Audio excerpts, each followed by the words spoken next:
Hello students, हमारा chapter चल रहा है ह्यूमन रिप्रोडक्शन, जिसमें हम मेंस्ट्रुअल साइकिल के बारे में पढ़ चुके हैं और आज हम पढ़ेंगे फर्टिलाइजेशन के बारे में। फर्टिलाइजेशन यानी कि निषेचन। फर्टिलाइजेशन जैसा कि इन जनरल लैंग्वेज में हम क्या कहते हैं, fusion of male and female gamete. Fusion of male and female gamete to form diploid zygote is known as fertilisation. यानी कि जो मादा युग्मक होता है और नर युग्मक होता है, उनके संयुग्मन की जो प्रोसेस होती है उसे हम कहते हैं निषेचन। और इस प्रक्रिया से बनता है जाइगोट। जाइगोट यानी कि युग्मनज। और कैसा होता है वो, डिप्लॉइड यानी कि द्विगुणित। यानी अगुणित युग्मकों, मेल और फीमेल युग्मक के मिलने से जाइगोट, द्विगुणित जाइगोट बनने की जो प्रक्रिया है उसे हम कहते हैं फर्टिलाइजेशन या निषेचन। Fusion of male and female gamete, haploid male and female gamete to form diploid zygote is known as fertilisation. तो डेफिनेशन तो बहुत सिंपल है, लेकिन ये जो प्रोसेस है वो इतनी सिंपल नहीं होती है।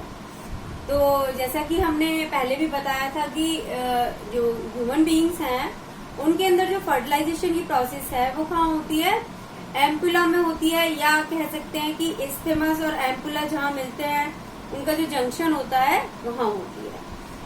तो दोनों को ही, स्पर्म को भी वहां पहुंचना है और ओवम को भी वहां पहुंचना है। अगर सेम टाइम पर दोनों वहां पहुंच जाते हैं फर्टिलाइजेशन की जगह पर, तो फर्टिलाइजेशन की प्रोसेस होती है, नहीं तो फर्टिलाइजेशन की प्रोसेस नहीं होती है।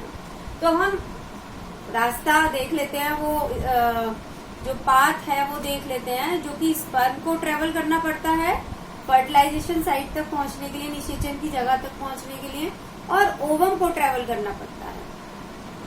तो पहले हम स्पर्म से स्टार्ट करते हैं, यानी शुक्राणु से। तो शुक्राणु पहले कहाँ पहुंचेगा, फीमेल के वेजाइना में पहुंचेगा, योनि में। उसके बाद वो सर्विक्स में पहुंचेगा। सर्विक्स क्या होता है, जो यूट्रस की जो ओपनिंग है, जो माउथ है, उसे हम कहते हैं सर्विक्स। उसके बाद वो यूट्रस के अंदर पहुंचेगा। यूट्रस से क्या निकलती है, हमारी फैलोपियन ट्यूब निकलती है। तो ये जो फिर उसके बाद कहाँ पहुंचेगा, फैलोपियन ट्यूब का जो लंबा वाला जो ट्यूब जैसा स्ट्रक्चर है उसे हम कहते हैं इस्थेमस। तो वहां से कहाँ पहुंचेगा, इस्थेमस तक पहुंचेगा। और इस्थेमस से कहाँ पहुंचेगा, जो एम्पुला और इस्थेमस का जो जॉइंट है वहां तक पहुंचेगा। देखो हम एक डायग्राम रफ सा बना लेते हैं।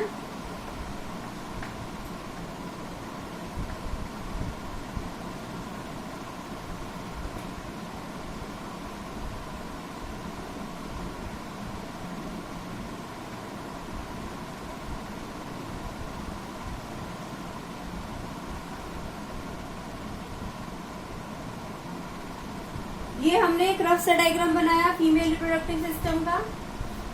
तो ये वाला जो रीजन है, दिस इज वेजाइना। क्या है ये, वेजाइना। तो स्पर्म वेजाइना के अंदर एंटर हुआ। वेजाइना से कहाँ पहुंचा, ये है सर्विक्स। ये है सर्विक्स, यानी कि जो गर्भाशय का मुख होता है उसे कहते हैं सर्विक्स। यहाँ से कहाँ पहुंचा, सर्विक्स तक पहुंचा। सर्विक्स के बाद कहाँ पहुंच गया, यूट्रस, यानी कि गर्भाशय के अंदर पहुंच गया। अब गर्भाशय के दोनों तरफ क्या है, ये अंडवाहिनी है। तो अंडवाहिनी के अंदर जाएगा और अंडवाहिनी का ये वाला जो ट्यूब जैसा जो स्ट्रक्चर है इसे हम कहते हैं इस्थेमस। इसे कहते हैं इस्थेमस। और ये वाला जो स्ट्रक्चर है उसे हम कहते हैं एम्प्यूला। जो फूला हुआ भाग है कीप जैसा और साथ में उसमें जो उंगली जैसी संरचनाएं हैं उसे हम कहते हैं एम्प्यूला। तो ये वाला जो रीजन है जहाँ पर ये इस्थेमस और एम्पुला आपस में मिल रहे हैं उसे हम कहेंगे एम्पुलर इस्थेमेटिक जंक्शन, यानी कि इनका जोड़, इस्थेमस का और एम्पुला का जोड़। जो फर्टिलाइजेशन होता है वो कहाँ होता है, यही इसी प्लेस पर होगा फर्टिलाइजेशन। तो जो स्पर्म है वो कहाँ से, वेजाइना से गया सर्विक्स, सर्विक्स से गया यूट्रस, यूट्रस से गया इस्थेमस और इस्थेमस से पहुंचा यहाँ पर। तो इस तरीके से इतना सारा उसको ट्रेवल करना पड़ा। अब ओवम, ओवम कहाँ बना, ओवम बना यहाँ ओवरी के अंदर। ओवम कहाँ बना, एग कहाँ बना, ओवरी के अंदर। ओवरी से कहाँ जाएगा, फिम्बरी। फिम्बरी उसको अपने अंदर, ये जो उंगली जैसी संरचना है फिम्बरी अपने अंदर ले लेंगी। फिम्बरी में पहुंचा, फिम्बरी से पहुंचा एम्प्यूला में, ओवम फिम्बरी में पहुंचा, फिम्बरी से पहुंचा इनफंडिबुलम में। ये जो फूला वाला जो स्ट्रक्चर है उसे हम कहते हैं इनफंडिबुलम। और ये इन दोनों को आपस में मिलाकर, फिम्बरी और इनफंडिबुलम को आपस में मिलाकर कहते हैं एम्प्यूला। तो ओवम पहले फिम्बरी में आया, फिम्बरी से इनफंडिबुलम में गया, इस पूरे स्ट्रक्चर को कह रहे हैं हम एम्प्यूला। और एम्प्यूला से कहाँ पहुंच गया, एम्प्यूलर स्टेमेटिक जंक्शन। तो इस तरीके से ये स्पर्म इतना घूम कर आया और ये हमारा ओवम आया। और दोनों अगर सेम टाइम पर पहुंचते हैं तो फर्टिलाइजेशन की प्रोसेस होती है। अदरवाइज जो हमारा ओवम है वो फर्टिलाइज नहीं हो पाता है, और जो स्पर्म है वो उनके अंदर कैपेसिटी नहीं रहती है उसको फर्टिलाइज करने की। तो ये हमारा पूरा जो पाथ है जो स्पर्म और ओवम को ट्रेवल करना पड़ता है वो है। अब स्टेप्स होते हैं फर्टिलाइजेशन के। पहला स्टेप है अप्रोच ऑफ स्पर्म, यानी कि स्पर्म का फीमेल रिप्रोडक्टिव ट्रैक्ट के अंदर पहुंचना, जो मादा का जनन तंत्र है उसके अंदर पहुंचना। कैसे पहुंचता है? तो फीमेल को देखो, जो स्पर्म है, हमने पहले भी बताया था कि जो स्पर्म है लगभग 200 से 300 मिलियन स्पर्म प्रोड्यूस होते हैं। 200 से 300 मिलियन स्पर्म होते हैं लगभग 3 से 3.5 ml सीमन के अंदर। जो वीर्य होता है उसके अंदर 3 से 3.5 ml वीर्य के अंदर एक बार में जो मेल है 3 से 3.5 ml जो वीर्य है, सीमन है, उसे प्रोड्यूस करता है। और उसके अंदर लगभग 200 से 300 मिलियन स्पर्म होते हैं। लेकिन इनमें से केवल 100 स्पर्म ही जो फीमेल रिप्रोडक्टिव ट्रैक्ट है उसमें ऊपर तक जा पाते हैं, यानी कि जो फर्टिलाइजेशन की साइट है वहां तक पहुंच पाते हैं। तो यानी कि इतने सारे स्पर्म बन रहे हैं और उनमें से केवल 100 ही पहुंच पा रहे हैं। तो जो स्पर्म है उनको ऊपर तक पहुंचने में, फर्टिलाइजेशन की जगह तक पहुंचने में बहुत सारी बाधाओं का सामना करना पड़ता है। तो वो क्या क्या बाधाएं हैं, और कुछ उनको सुविधाएं भी मिलती हैं जिससे कि वो ऊपर तक चले जाएं। वो क्या क्या सुविधाएं हैं, अब हम पहले इनके बारे में जान लेते हैं। तो क्या क्या बैरियर होते हैं, क्या क्या बाधाएं होती हैं जो स्पर्म को मादा जनन तंत्र में पहुंचने से रोकती हैं। सबसे पहली बाधा कि जो हमने ये डायग्राम बनाया है, जो यूट्रस होता है उसकी जो अंदर वाली लाइनिंग होती है एंडोमेट्रियम, वो बहुत थिक होती है। तो जो स्पर्म है उसको उससे होकर गुजरना पड़ेगा, यूट्रस से होकर, लेकिन वो जो लाइनिंग है बहुत थिक है, जिसकी वजह से जो स्पर्म है वो ऊपर तक नहीं जा पाते। दूसरा कि जो फीमेल रिप्रोडक्टिव ट्रैक्ट है, मादा जनन तंत्र का जो माध्यम है वो एसिडिक होता है, और जो स्पर्म है वो एसिडिक मीडियम में सरवाइव नहीं कर पाते हैं, यानी कि वो मर जाते हैं। ये एसिडिक मीडियम उनको किल कर देता है। तो एंडोमेट्रियल लाइनिंग उन्हें ऊपर तक नहीं जाने देती है। दूसरा, जो एसिडिक मीडियम है उसका फीमेल रिप्रोडक्टिव ट्रैक्ट का, वो भी उन्हें किल कर देता है। तीसरा, जो फीमेल रिप्रोडक्टिव ट्रैक्ट होता है उसके अंदर फैगोसाइट्स पाई जाती हैं, यानी भक्षाणु कोशिकाएं पाई जाती हैं। जो मादा जनन तंत्र है उसके अंदर भक्षाणु कोशिकाएं पाई जाती हैं, और ये भक्षाणु कोशिकाएं क्या करती हैं, स्पर्म का भक्षण कर लेती हैं। तो ये बहुत सारे स्पर्म का भक्षण कर लेती है, जिससे स्पर्म का नंबर घट जाता है, शुक्राणु की संख्या घट जाती है। तो ये 3 बैरियर होते हैं, मेन 3 बैरियर। एक तो गर्भाशय की जो आंतरिक दीवार है वो बहुत मोटी होती है, जिसकी वजह से जो स्पर्म है उसमें से निकलकर ऊपर जाने में उन्हें परेशानी पड़ती है, तो बहुत सारे स्पर्म वहीं फंस जाते हैं। दूसरा, जो फीमेल रिप्रोडक्टिव ट्रैक्ट होता है उसका मीडियम एसिडिक होता है, और ये जो एसिडिक मीडियम है ये जो शुक्राणु है उन्हें किल कर देता है। तीसरा, कि जो मादा जनन तंत्र है उसमें भक्षिकाणु कोशिकाएं पाई जाती हैं, फैगोसिटिक सेल्स पाई जाती हैं, और ये जो फैगोसिटिक सेल्स हैं स्पर्म को क्या कहेंगे, फैगोसाइट कर लेती हैं, उसका फैगोसाइटोसिस कर लेती हैं, यानी उसे किल कर देती, उसका भक्षण कर लेती हैं, और बहुत सारे स्पर्म खत्म हो जाते हैं। तो इसके अलावा कुछ हेल्प भी मिलती है स्पर्म को, जिसकी वजह से वो ऊपर तक जा पाते हैं। पहली हेल्प तो स्पर्म की जो टेल, वो टेल उसकी गतिशील होती है, लगातार मूव करती रहती है, तो इस मूवमेंट की वजह से स्पर्म ऊपर की तरफ मूव करते हैं।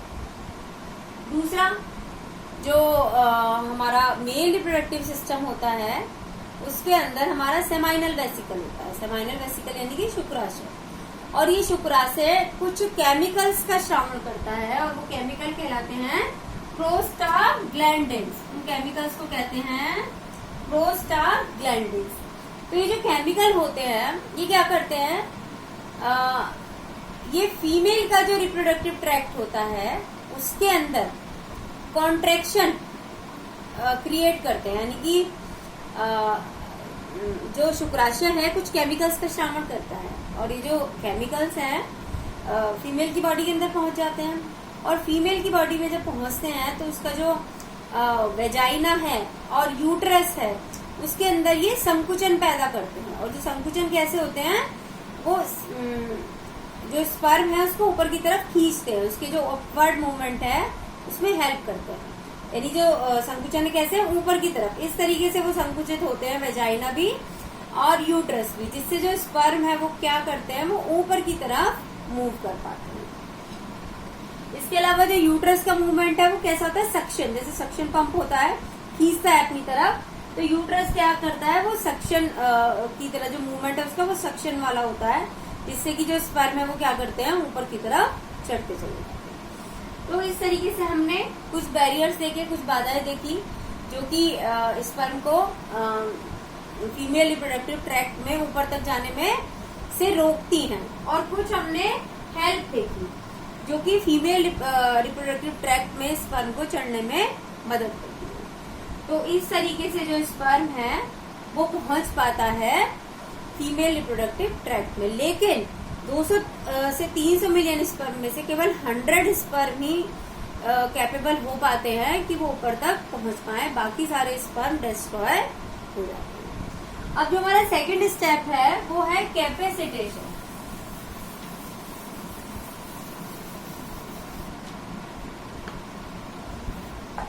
सेकंड स्टेप है कैपेसिटेशन ऑफ स्पर्म।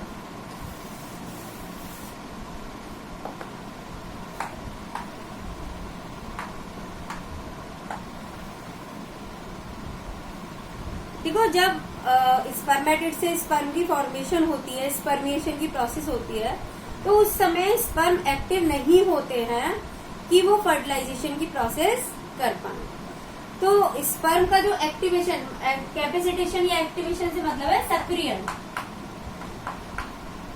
सक्रियण यानी कि उनके अंदर ये क्षमता आ जाना, कैपेबिलिटी आ जाना कि वो फर्टिलाइजेशन कर पाए। और ये जो कैपेसिटेशन है स्पर्म का, ये कहाँ होता है, मादा जनन तंत्र के अंदर ही होता है। उससे पहले उनके अंदर ये कैपेसिटी नहीं होती है कि वो ओवम को फर्टिलाइज कर पाए। अगर हम स्पर्म को और ओवम को, स्पर्म जो मेल की बॉडी के अंदर बना है उसको एज इट इज, यानी उसके अंदर कोई चेंज ना करें और उसको ओवम के पास छोड़ दें आर्टिफिशियली, तो वो फर्टिलाइजेशन नहीं कर सकता है, क्योंकि उसके अंदर ये कैपेसिटी नहीं है। उससे पहले उसका कैपेसिटेशन होना जरूरी है। और कैपेसिटेशन कहाँ होता है, फीमेल रिप्रोडक्टिव ट्रैक्ट के अंदर होता है। अब कैपेसिटेशन की प्रोसेस में क्या होता है, देखिए, ये हम लोगों ने स्पर्म का स्ट्रक्चर देखा था, this is the structure of sperm, और यहाँ पर क्या था, एक्रोसोम था। ये हमारा एक्रोसोम है और ये स्पर्म है। तो स्पर्म की जो प्लाज्मा मेम्ब्रेन होती है उसके ऊपर कुछ केमिकल्स पाए जाते हैं, स्टेरॉल्स होते हैं और ग्लाइकोप्रोटीन होते हैं। तो ये जो केमिकल है ये स्पर्म की मेम्ब्रेन को इम्परमिएबल बनाते हैं, यानी कि इसके अंदर जो एक्रोसोम के अंदर जो एंजाइम्स प्रोड्यूस हैं वो बाहर निकल के नहीं जा सकते हैं।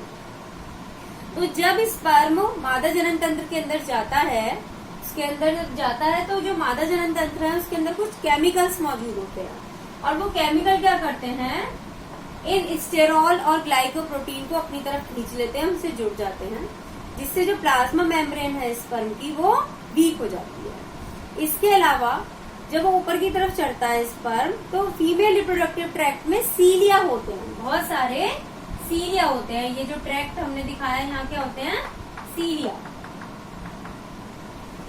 तो जब स्पर्म ऊपर की तरफ चढ़ता है तो वो उसके हेड को बीट करते हैं, उससे टकराते हैं लगातार। तो जब उससे टकराते हैं तो उसकी जो प्लाज्मा मेम्ब्रेन है वो वीक हो जाती है, और जब वो वीक हो जाएगी तो क्या होगा कि ये जो एक्रोसोम है अपने एंजाइम रिलीज करने में कैपेबल हो जाएगा, यानी वो अपने एंजाइम रिलीज कर पाएगा।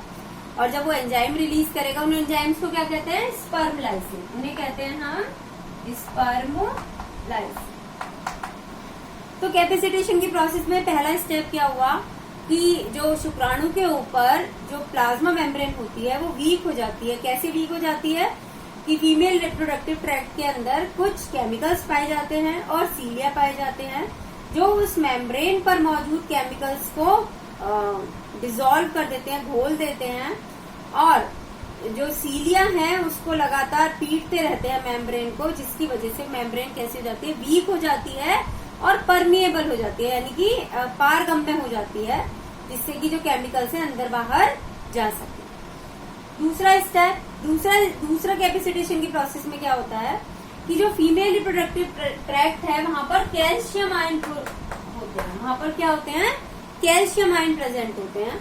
तो जो स्पर्म है उन कैल्शियम आयन को एब्जॉर्ब कर लेते हैं, और एब्जॉर्ब करने के बाद उनके अंदर वो बहुत क्या कहेंगे, एक्टिविटी उनकी बढ़ जाती है, बहुत मोटाइल हो जाते हैं, उनका जो गति है वो बढ़ जाती है, जिससे कि वो फीमेल रिप्रोडक्टिव ट्रैक्ट में तेजी से ऊपर की तरफ जा सकते। तो इस तरीके से जो स्पर्म है वो एक्टिव हो जाते हैं। अब जो बाकी के स्टेप हैं वो हम अपने आगे आने वाले वीडियो के अंदर पढ़ेंगे। एक बार हम रिवाइज कर लेते हैं। आज हमने क्या क्या पढ़ा। हमने पहले पढ़ा कि जो फर्टिलाइजेशन होता क्या है, fusion of male gamete and female gamete to form diploid zygote is known as fertilisation. Fertilisation की जो प्रोसेस है उसके लिए जो स्पर्म होते हैं, शुक्राणु होते हैं, उसको भी एक पास से होकर गुजरना पड़ता है, जो ओवम है उसको भी एक पास से होकर गुजरना पड़ता है। दोनों फर्टिलाइजेशन की साइट पर सेम टाइम पर पहुंचते हैं तो फर्टिलाइजेशन की प्रोसेस होती है, नहीं तो फर्टिलाइजेशन की प्रोसेस नहीं होती है। फर्टिलाइजेशन की प्रोसेस कहाँ होती है, एम्पुला में कह देते हैं, एम्पुला में होती है, या एम्पुला इस्थमेटिक जंक्शन पर होती है। इसके बाद कुछ स्टेप्स होते हैं जिनमें ये प्रोसेस पूरी होती है। पहला है अप्रोच ऑफ स्पर्म। अप्रोच यानी कि जो स्पर्म है वो फीमेल रिप्रोडक्टिव ट्रैक्ट के अंदर कैसे पहुंचता है, उसे किन किन बाधाओं का सामना करना पड़ता है और क्या क्या उसे सहायता मिलती है। तो बाधाएं हमने बताई थी कि जो गर्भाशय की जो अंदर वाली दीवार है बहुत मोटी होती है, जो शुक्राणु को ऊपर नहीं जाने देती। इसके अलावा जो मीडियम है वो कैसा होता है, एसिडिक होता है, जो मादा जनन तंत्र है उसका मीडियम, जिससे कि जो स्पर्म है वो मर जाते हैं। और तीसरा कि जो मादा जनन तंत्र के अंदर बहुत सारी भक्षकाणु कोशिकाएं होती हैं जो स्पर्म का भक्षण कर लेती हैं, तो इसीलिए जो स्पर्म का नंबर है बहुत कम हो जाता है। स्पर्म प्रोड्यूस होते हैं 200 से 300 मिलियन और पहुंचते हैं केवल 100 स्पर्म ही पहुंच पाते हैं। अब क्या क्या हेल्प मिलती है, एक तो जो मूवमेंट होता है टेल का मूवमेंट, तो इस टेल की मूवमेंट की वजह से स्पर्म ट्रैक्ट के अंदर चढ़ पाते हैं। दूसरा जो सेमाइनल वेसिकल होता है कुछ केमिकल्स का सिक्रीशन करता है, और ये केमिकल वेजाइना और यूट्रस के अंदर अपवर्ड कॉन्ट्रैक्शन करते हैं, ऊपर की तरफ वाले कॉन्ट्रैक्शन करते हैं, जिससे कि जो स्पर्म है ऊपर की तरफ चढ़ पाए। तीसरा जो हमारा यूट्रस होता है उसका जो मूवमेंट है वो कैसा होता है, सक्शन वाला, ऊपर की तरफ खींचने वाला, जिससे कि जो स्पर्म है ऊपर जा पाते हैं। तो ये था अप्रोच ऑफ स्पर्म। दूसरा स्टेप था हमारा कैपेसिटेशन का, यानी सक्रियण का। तो जो स्पर्म है उनका सक्रियण कहाँ होता है, वो मादा जनन तंत्र के अंदर ही होता है। और सक्रियण के में दो स्टेप हैं हमारे। पहला कि जो प्लाज्मा मेम्ब्रेन है शुक्राणु की वो कमजोर हो जाती है, क्योंकि जो मादा जनन तंत्र है उसके अंदर कुछ केमिकल पाए जाते हैं जो शुक्राणु की प्लाज्मा मेम्ब्रेन पर पाए जाने वाले ग्लाइकोप्रोटीन और स्टेरॉल्स उन्हें घोल देते हैं, जिससे जो मेम्ब्रेन है वो पारगम्य हो जाती है और कमजोर हो जाती है। इसके अलावा मादा जनन तंत्र के अंदर सीलिया पाए जाते हैं, और ये सीलिया लगातार मूवमेंट करते रहते हैं और जो स्पर्म का हेड है उससे टकराते रहते हैं, जिससे जो स्पर्म का हेड है वो वीक हो जाता है।